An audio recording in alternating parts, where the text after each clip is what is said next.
It's their gigantic pork barbecue.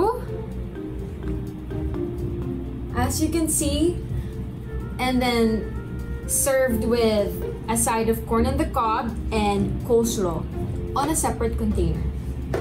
And then yung nasa ilalim niya is dirty rice. It smells so good. Tapos pinadalahan din nila ako ng extra barbecue sauce in case kulangan ako sa barbecue sauce na nakalather na dun sa barbecue, sa pork barbecue. Gaano siya kalambot? Dun sa Facebook page nila, makikita nyo dun kung paano hinila lang ni chef yung buto mula dun sa karne. Literally slides off the bone. Ano nga ba ang nagpapasarap sa dish na ito? Let's unveil their secret. Our pork belly barbecue is marinated in our secret spice rub, then roasted in the oven for 3 hours or until fork tender.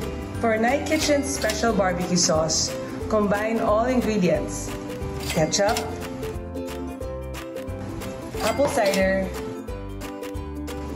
honey, molasses, Worcestershire sauce, liquid smoke, paprika, garlic and onion powder, black pepper, and sea salt.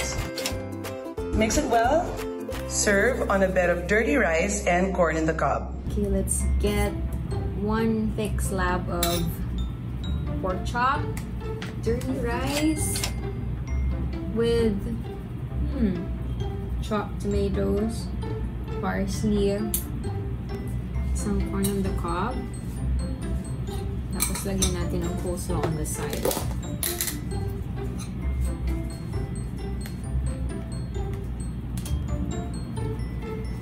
I think ang dami ko nalagyan ng coleslaw.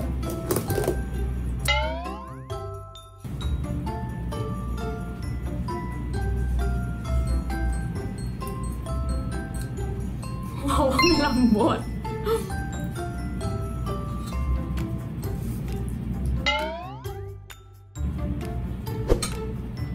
Super lambot, I swear. Nagme-melt lang siya.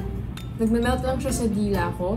Tapos yung flavor niya, fireworks. Oh my God, paano nila pinalambot yung pork ng ganito?